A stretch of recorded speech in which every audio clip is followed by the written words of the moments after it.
ভবিষ্যতের বাংলাদেশ ন্যায় বিচার, মানবাধিকার ও বাক স্বাধীনতার হবে বলে জানিয়েছেন প্রধান উপদেষ্টা ডক্টর মোহাম্মদ ইউনূস। ছাত্র জনতার বিপ্লবের বীরত্বের কথা তুলে ধরে তিনি সকল মানুষের জন্য লাভজনক ও অন্তর্ভুক্তিমূলক অর্থনীতি গড়ে তোলার আহ্বান জানান। শনিবার রাজধানীতে 3 দিনব্যাপী বে অফ বেঙ্গল সংলাপ উদ্বোধনকালে এসব কথা বলেন।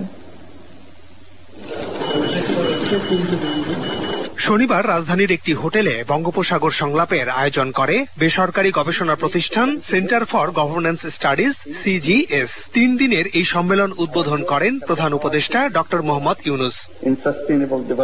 অনুষ্ঠানে অন্তর্বর্তী সরকারের প্রধান উপদেষ্টা জুলাই আগস্টের গণ অভ্যুত্থানে তরুণদের ভূমিকার কথা উল্লেখ করেন, তুলে ধরেন তাদের আত্মত্যাগের কথা। In a city which has just experienced a unique political upheaval, barely 100 days back. আমরা মাত্র 100 দিন আগে একটি ঐতিহাসিক রাজনৈতিক পরিবর্তনের সাক্ষী হয়েছিলাম।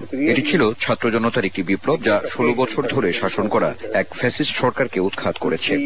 এজন্য 1,500 শিক্ষার্থী, শ্রমিক ও সাধারণ প্রতিবাদীকে প্রাণ দিতে হয়েছে। আহত হয়েছেন প্রায় 20,000 ছাত্র জনতা।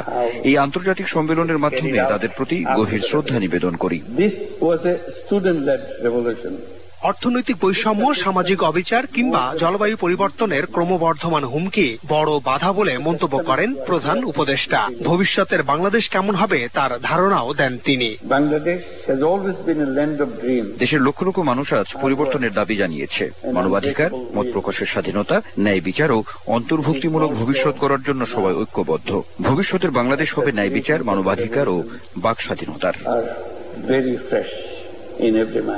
3-0 ভিত্তিতে একটি নতুন সভ্যতা গড়ে তোলার আহ্বান জানান প্রধান উপদেষ্টা। মাহমুদ শাওন, দীপ্ত সংবাদ, ঢাকা।